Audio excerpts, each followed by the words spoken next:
Welcome to Plan 509. This is week 4. The title of today's lecture is A Plan from a Transpacific Multitude. Now, to plan from a Transpacific multitude, we first got to know what is this multitude sort of engaging with? What is it countering? What is it trying to transform?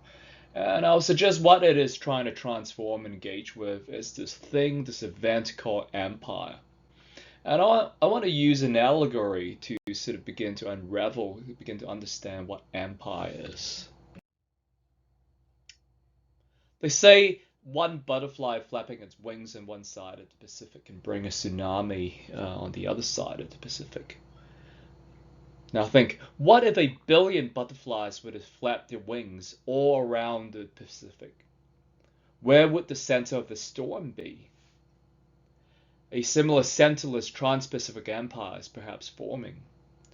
And here the term empire, I really borrow from philosophers Michael Hardt and Antonio Negri's understanding of the term empire as really a form of domination characterized by a network of social, economic, cultural, and spatial and political forces that transform and control not just spaces and territories, but also subjects and bodies.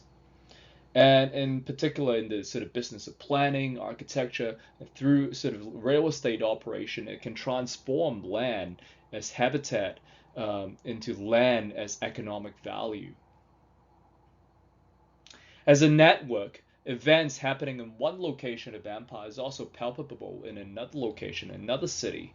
It is this it is from this interconnected web of events that I weave together my experiences in Singapore and Beijing and Vancouver to tell you a story about how this Trans-Pacific Empire controls land and people, transforms land and people to its own image, perhaps. Yet it is also from this interconnected web where I would suggest a resistance, a countering against this Trans-Pacific Empire is perhaps possible. To really present what I want to do here is to present another kind of globalism, another take of globalism that could be productive, could be positive, and attuned to its sort of spatial justice and ethics. My story begins with me interning quite a while ago at in a Singaporean architecture firm. Most of the projects were in other parts of Asia, never Singapore itself. Yet, not traveling to other parts of Asia, there was still a sense that we were part of this growing network of development that is trying to redefine 21st century Asia Pacific.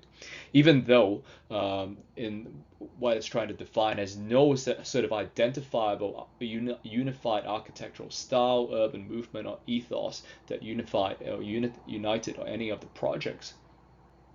We all thought that in the early 2000s that this Trans-Pacific Empire was liberative. Soon, I was posted to the Beijing office. Yet, again, I worked on sites over there that I never visited. We received sort of topographic information, amongst other things, cadastral plans and stuff like that, infrastructural plans from sort of local municipalities, and then we're just set to work, right? Of course, working in this kind of manner, the design was very much decontextualized from the site, and the design brief really rested on the maximization of land value, and perhaps one might suggest the allure of us being sort of foreign designers sort of implanted on the space to sort of overlay our design vision. I worked mostly on sort of standalone buildings until one day I was tasked with writing the design rationale for a 125-hectare Greenfield master plan site. Specifically, I was asked to align the design of the three legs of sustainability, social, economic, cultural. Yet, when I saw the gaps that were starting to like sort of appear, I started to think more seriously about what this trans empire sort of meant and its impacts and stuff like that. Was it really that liberative?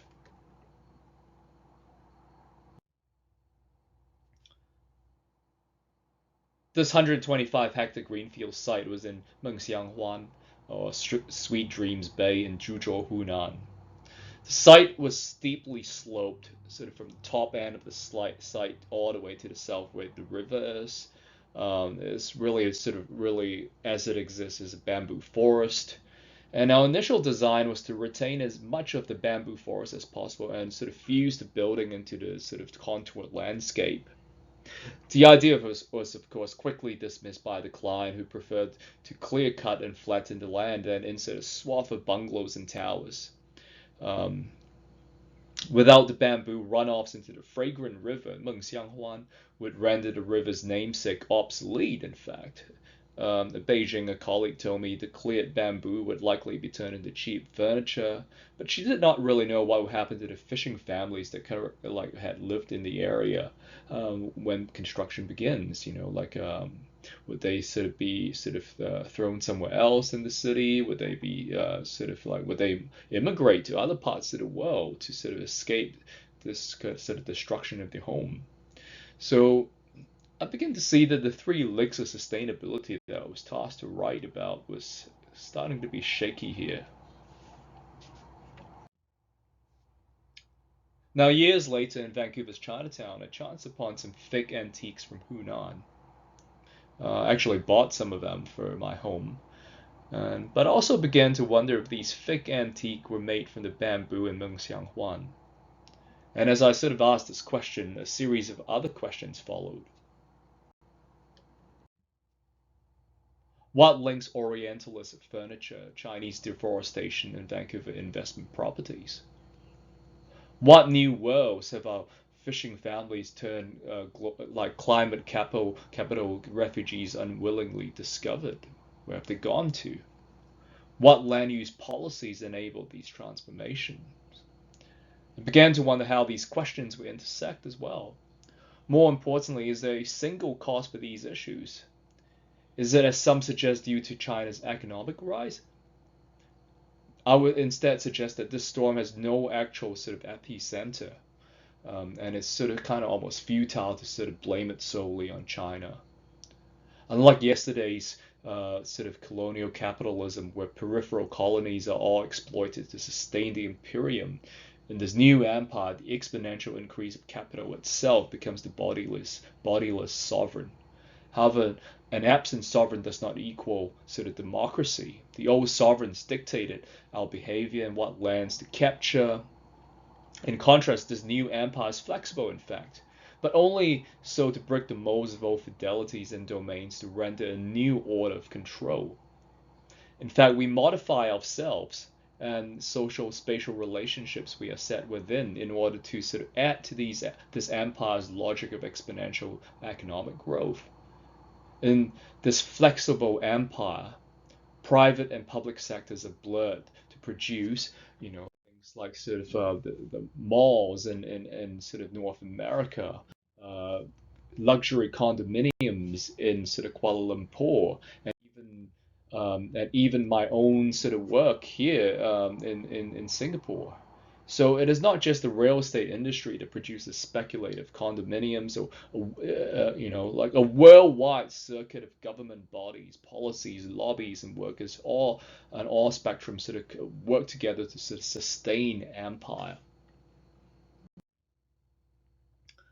Commenting on empire's pervasiveness, the philosopher Vidar Thorstenson wrote, "There's no outside to neither capital nor market." The centreless empire's production of economic value requires not just labor, but also our moods, creative spurs, and seemingly non-work social relations. Labor's divorced from products.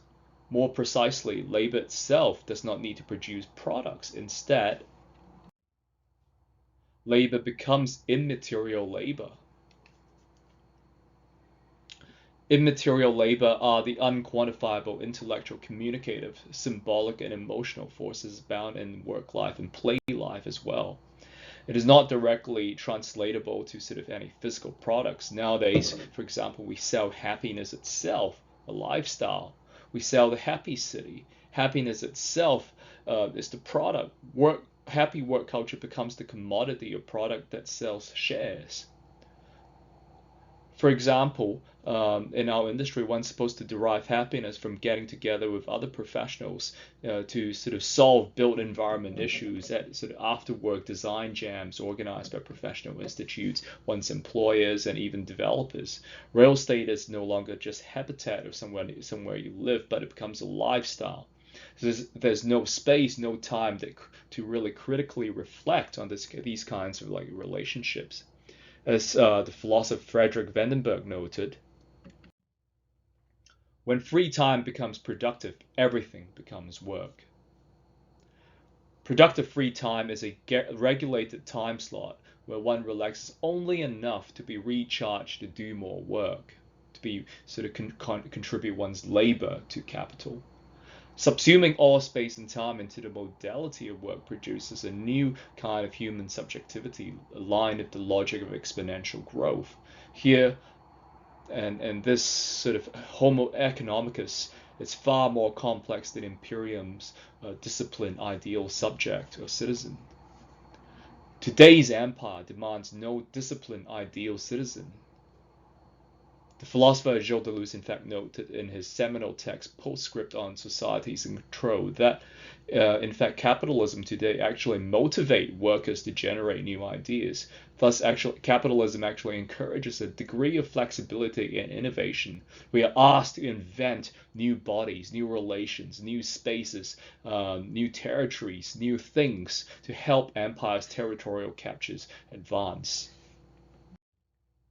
So in this way, we can say even us in the cultural industry, we are contributing to empire's control of people and lands by inventing controls for ourselves.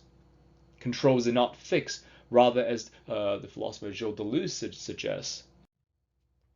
Controls are like modulations, like a self-deforming case that continuously change from one moment to another, or like a sieve whose mash would transmute from one point to another.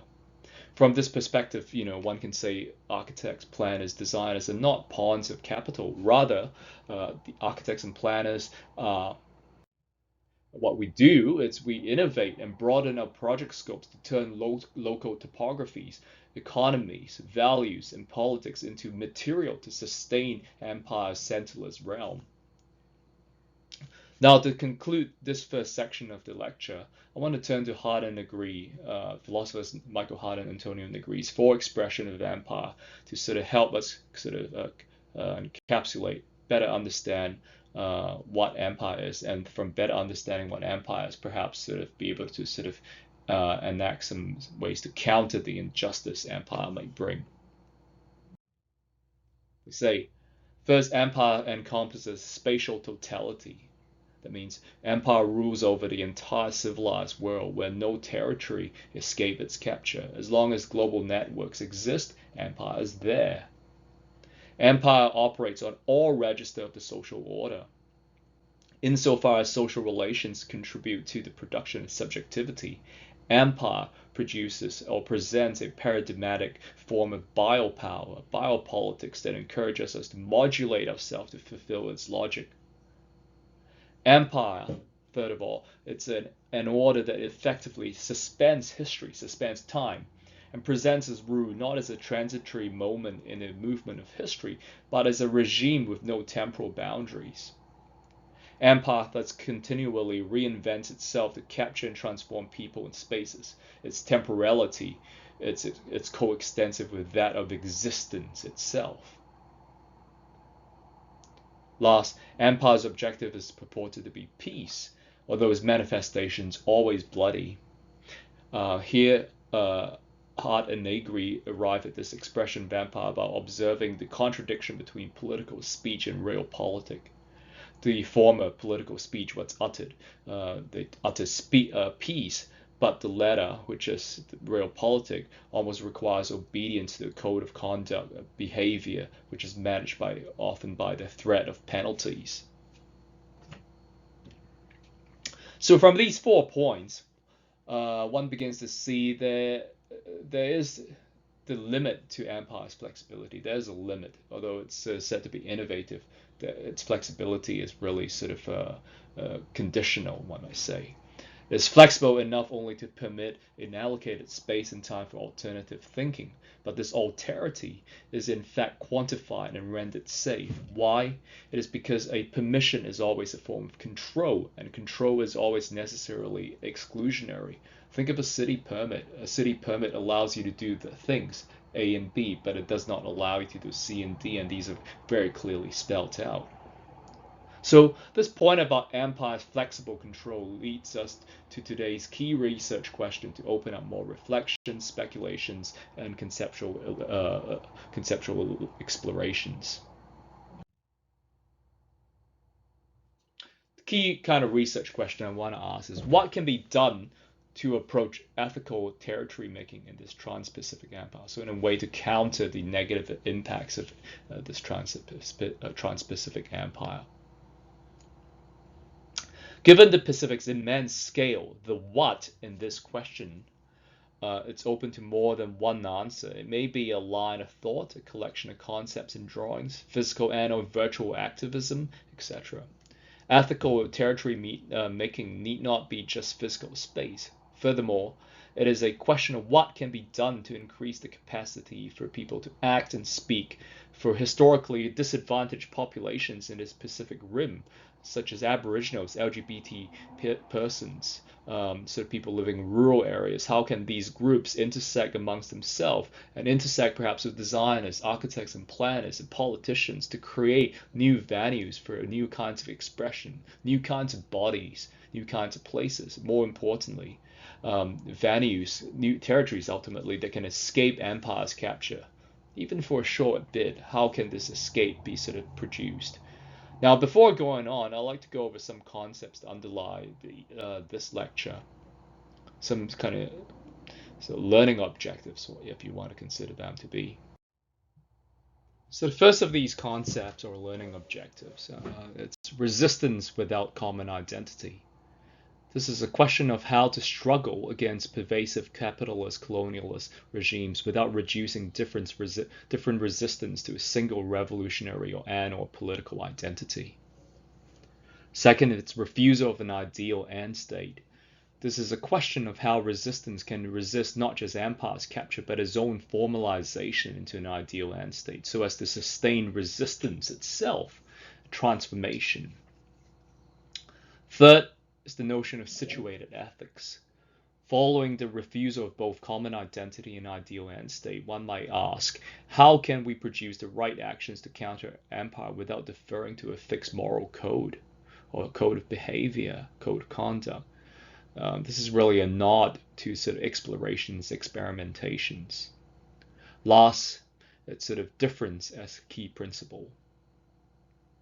As a summary of all the points just listed, one may suggest what sustains the resistance against empire is really an embrace of difference itself.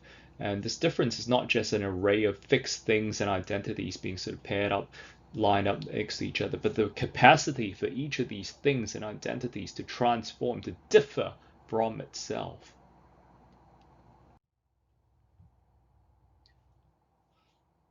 So we'll begin this section of this question. What is the spatial temporality of resistance against empire? This question queries how resistance is situated in history. Is resistance a period, or does it permeate all time? Does it occupy the distinct space, or is it the and remaking of oppressive territories? Conventionally, resistance is often framed as culminating in a new epoch that supersedes an old regime.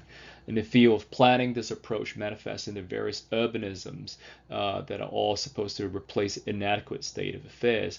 Landscape urbanism thus replaces an infrastructural approach to city building. East Asian urbanism, with a sort of a Confucian ethos twist, replaces the colonial grid. In these cases, the space and time of resistance is always kind of framed and sort of imagined as a finale, which assumes all issues will be resolved. However, one might also ask, is placing resistance in its space and time after empire effective to actually counter empire? As seen earlier, or we talked about, empire is all pervasive. It sort of spreads itself through all space and time. So if it does that, how will resistance against a pervasive empire be carried out? Do we still then commit to an ideal end state?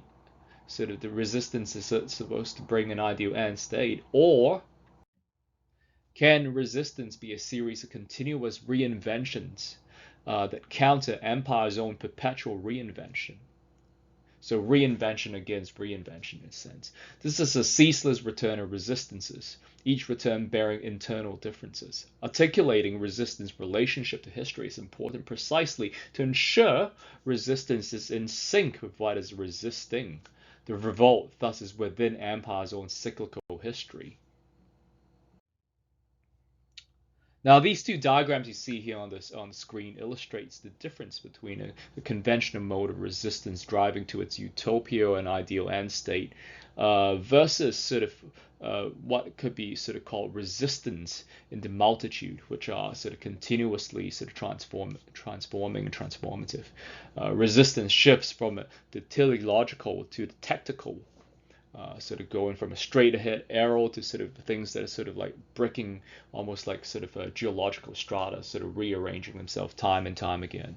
The space and time of resistance does not thus terminate. Resistance is a series of insurgencies that continually cuts through empire solidified layers and stratas and territories. Resistance, space and time is coextensive with empires. To further articulate this mode of resistance, I turn to the multitude as political conceptual tool. Now, what is the multitude? The term indicates not just many people, many territories, many forces and relations, but the manifold existence. That is, the changes and unactualized potentials as well. So it's both a numerical kind of like sort of multiplicity as well as a potential multiplicity that cannot be sort of quantified readily. In Western philosophy, the term multitude refers to people producing a political will in concert. The manner in this political will is produced, or its relationship to an autonomy from the state varies, of course, from philosopher to philosopher. Of these various philosophers, the philosophers, as I mentioned earlier, Michael Hardt and Antonio Negri's interpretation of the multitude perhaps is the most useful to articulate a resistance against empire. Why? This is because Hardt and Negri explicitly locate the multitude, their interpretation of the multitude, at a global scale. Then the global scale is exactly that scale that empire operates in. So it's sort of, you need something global scale to counter empire's global scale. And for Hardt and Negri, resistance is framed as a global network of insurgencies and interventions. And this global event of resistances cannot be collapsed into a single identity. So Karl Marx proletariat gives way to the precariat, the youth, the indigenous, the blue collar, the professor, the urban designer, who all through their own grievances and acts of resistance express a collective strike against empire. People from all across the world might share things, information on sort of the web and stuff like that to fight against sort of like a repressive regime caused by sort of a real estate development and stuff like that. So empire's homogeneity cannot be fought with another homogeneity. Now, Hardt and Negri owe the approach of the empire to the sort of medieval philosopher Baruch Spinoza. And Spinoza believed we can act collectively to lead to new reasons, new kinds of people, new ethical positions without an overseeing, overarching state. Even in the most intolerable regimes, we can still do that. In fact, Spinoza noted if peace is dependent on the sluggishness of its subjects, who can only express themselves per the state's dictates, then the land is perhaps more a desert than a true commonwealth. A commonwealth is one where people create new spaces for expression rather than submit to formalized social structures. Spinoza continues to say, for a free multitude is guided more by hope than fear, a conquered one more by fear than hope.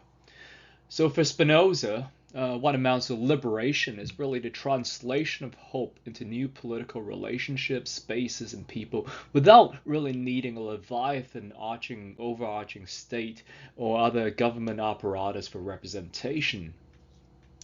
Hence, for him, a liberated multitude has a space and a time that neither public nor private mechanisms can really control or contain.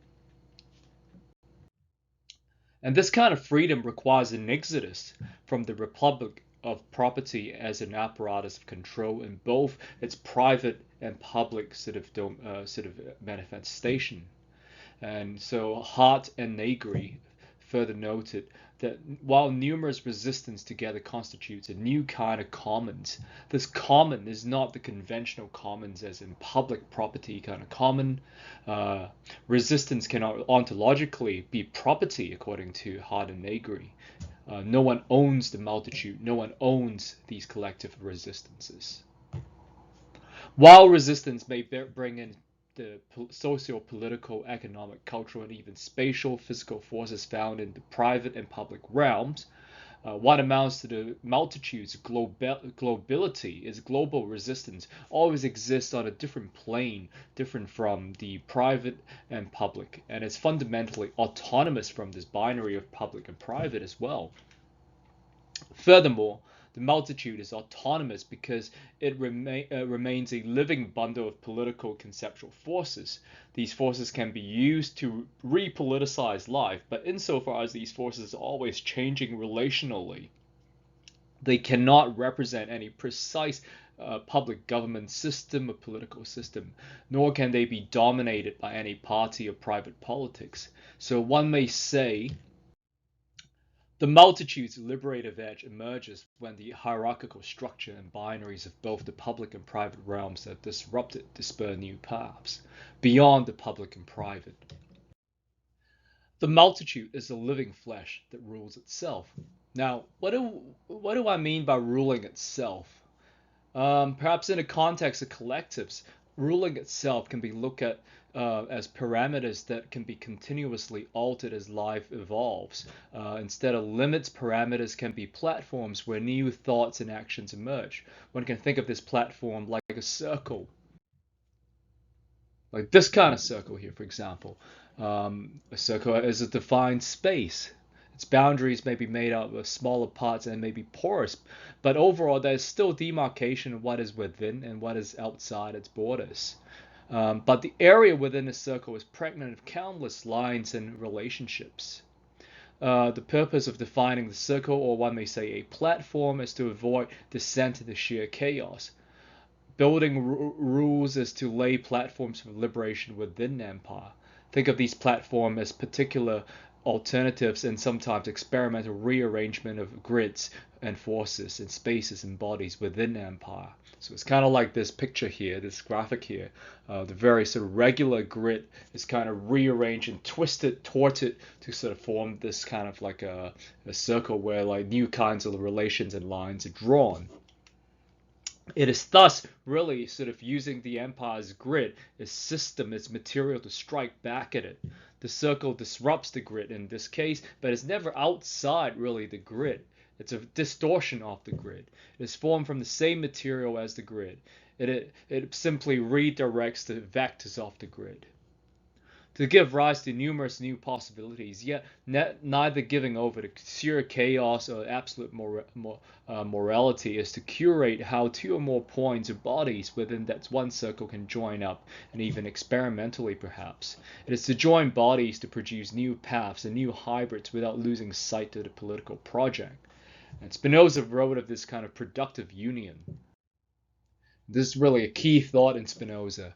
Who says that if two or more bodies were to come together and unite their strength, they have jointly more power and consequently more right over nature than both of them separately. So for Spinoza, when different bodies join, the collective powers to act over nature and natural and social circumstances also increase. The transformational relationships and essence of bodies is the liberative agenda of this coming together. In fact, Hardt and Negri suggest that democracy can only be produced through a process of differentiation. This is because freedom is also freedom from the formalization of our own complacency. Or one may suggest also, the new moments demanding global democracy also poses itself as a process of self-transformation. So it's really a process about how to become different from what you are. This event of differentiating from oneself via one's own volition cannot be orchestrated by the state. Why? This is because the state, in its pursuit of representational governance, often reduced potential new relations between bodies into overdetermined political and social cultural sort of identities. And this overdetermination nullifies difference to overcompensate for identity politics. But a body ultimately is a living flesh. It's not a still life. It's not dead, right? And so to live always engenders an experimental register that pushes life beyond the safety of cogito ergo sum. Furthermore, if a body is capable of transformation, then its worth perhaps should be located in its potential and not merely just what it is presently. This revised view on worth reframes ethics as situated in actions and potentials.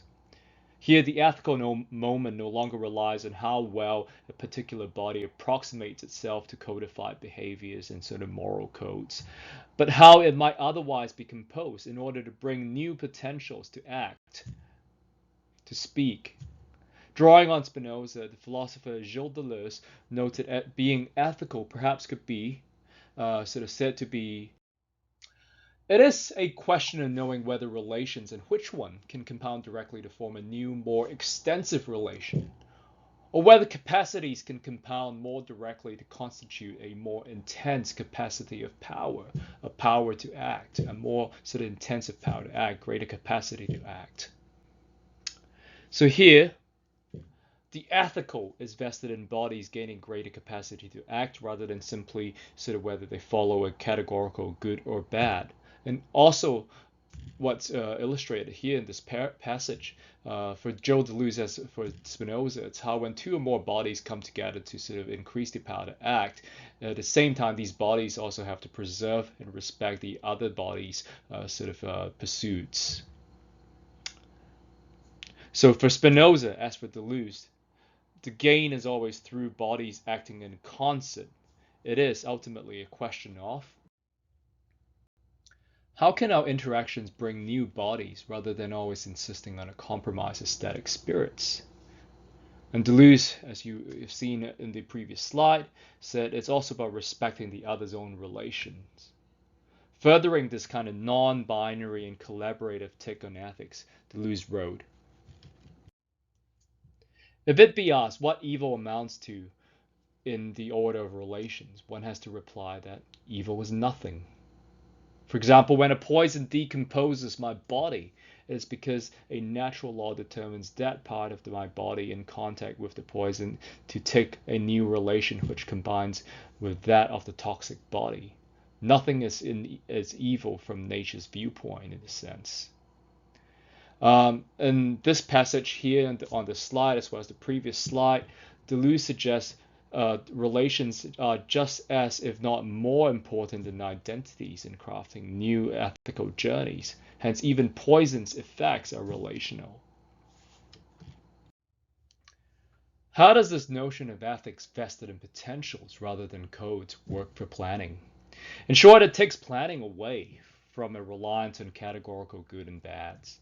And also takes it away from the assumption that certain cultural values, social cultural values, are inherent to certain typologies. Instead, it forces planners to begin to query the forces and relations that led to some groups being historically disadvantaged or advantaged. Then they can begin to experiment how these forces can be recomposed otherwise.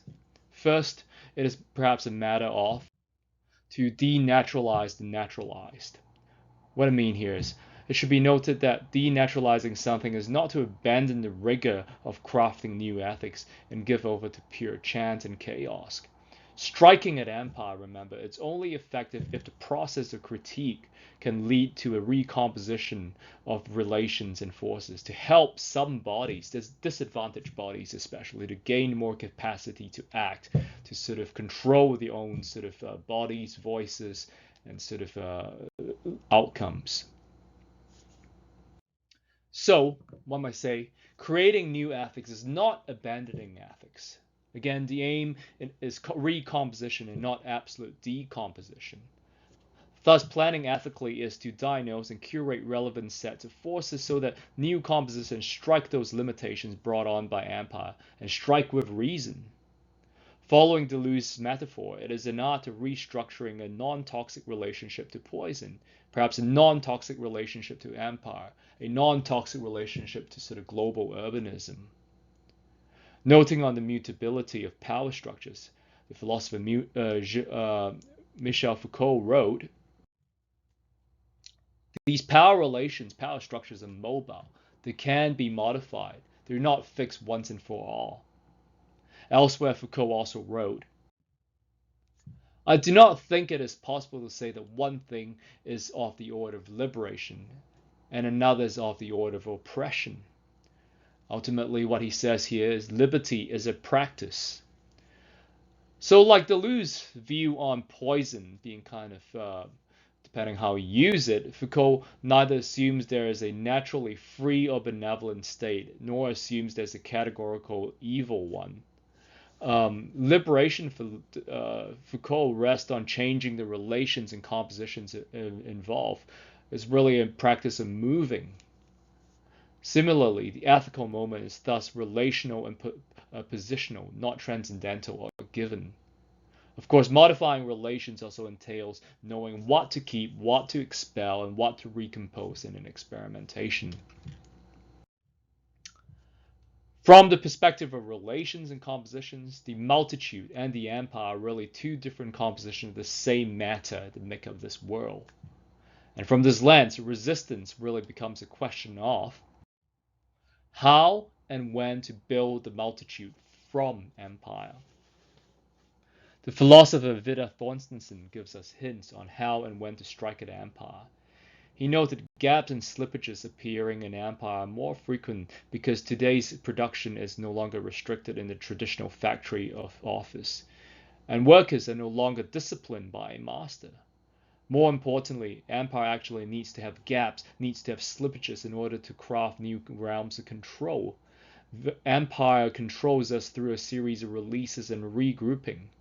For Thorstensen, in these moments of release or sort of regrouping, the equivalence between labor, product, and meaning becomes looser. And when things become looser, that's the opportunity to strike. Herein are the opportunities, he says, to recast relationships, reform relationships, to shift them away from empire's logic of sort of exponential growth and capture of labor. It is tracking workplace relations, the blurred edges between private and public realms, Transpacific monetary flows, population flows, online grievances, and etc., and detect any sort of breakages in empire's smooth Transpacific veneer. It is a practice, ultimately a jamming empire's exercise of control in order to sort of gain new kinds of control, to create new bodies and new spaces, new identities and voices.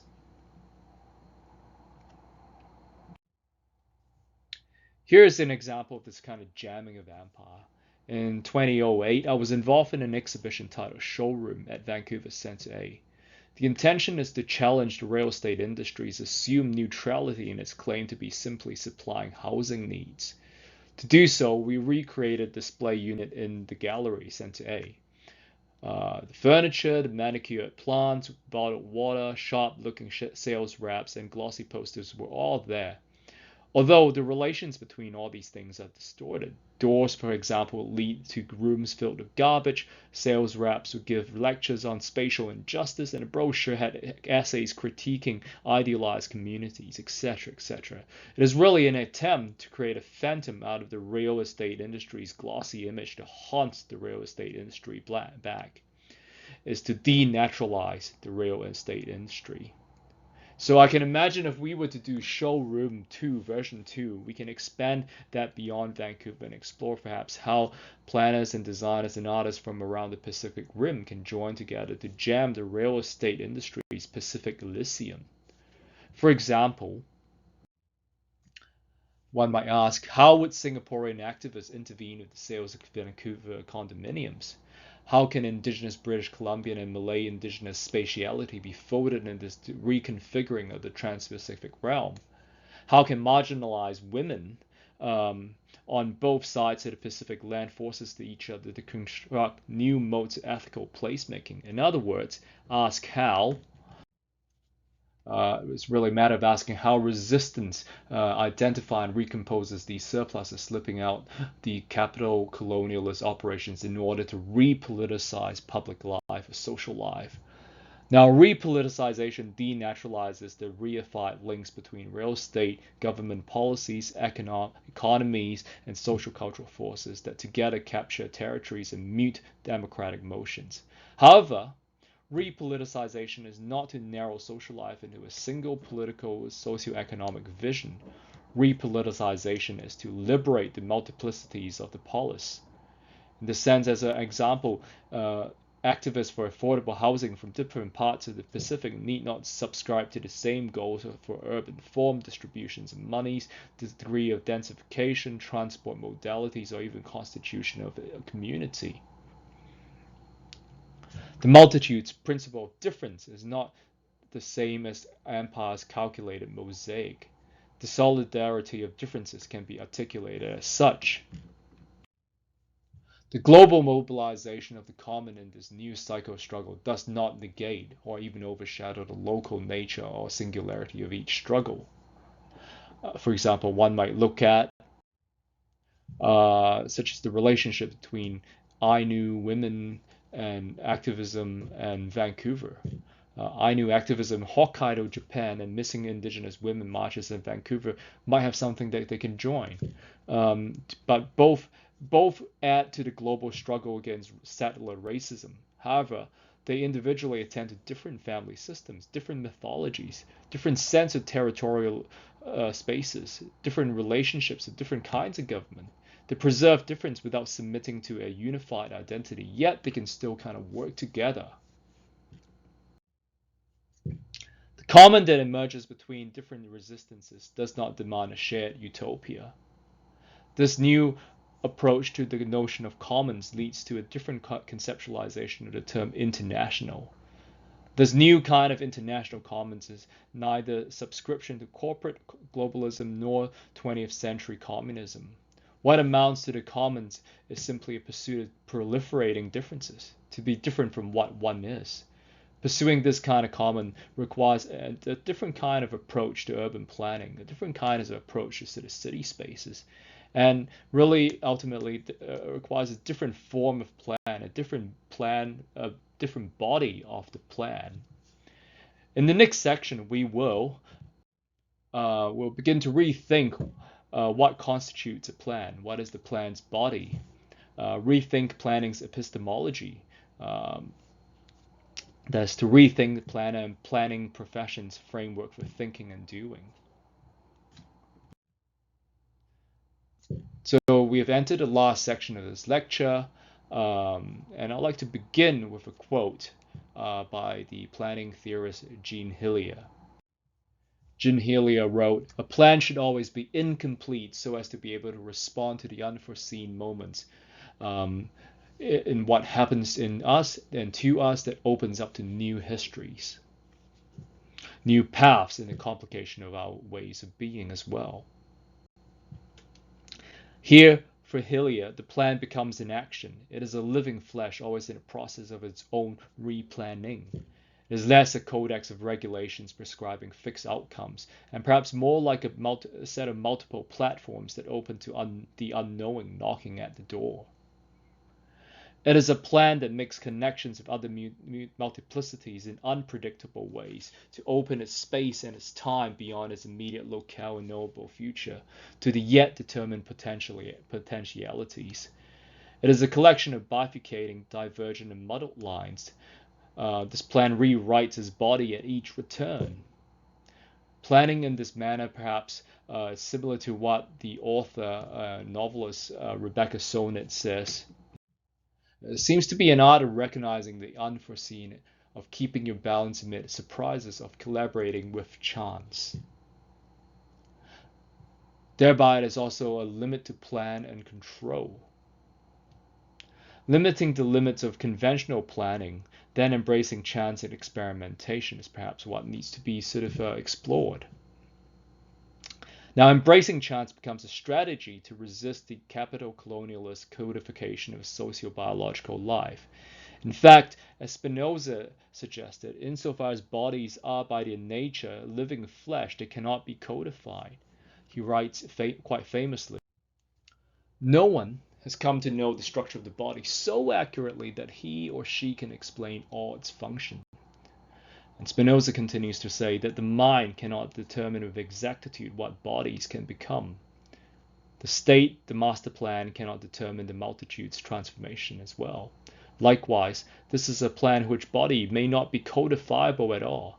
No planner can codify it.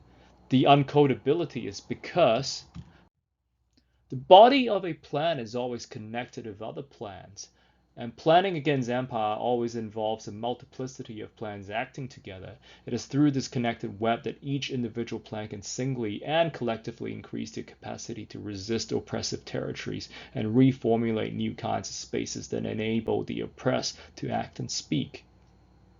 I'm going to hark back to Spinoza's notion of combined bodies gaining more power to act in this kind of statement.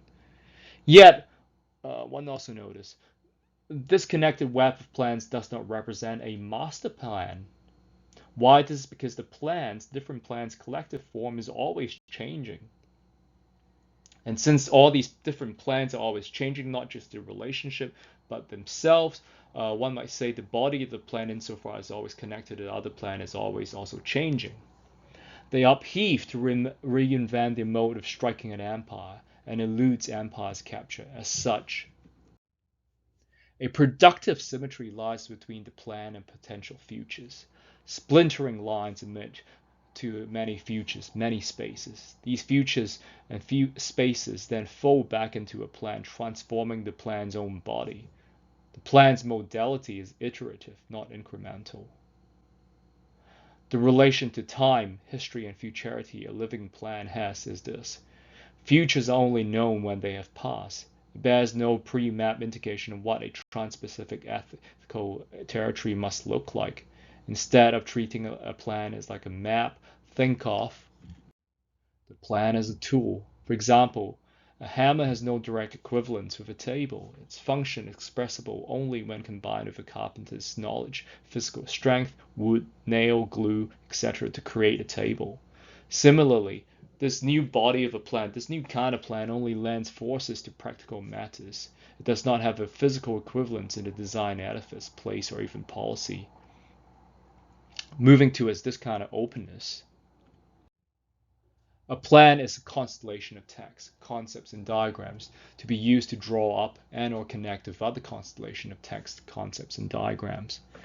It is with this notion of a plan as a living constellation and a tool that I'll conclude today's lecture with 5 diagrams that I hope can lend us some forces to engage critically with various social spatial blockages on this Transpacific Empire, to ultimately generate new experiments to ethical territory making in the Transpacific realm.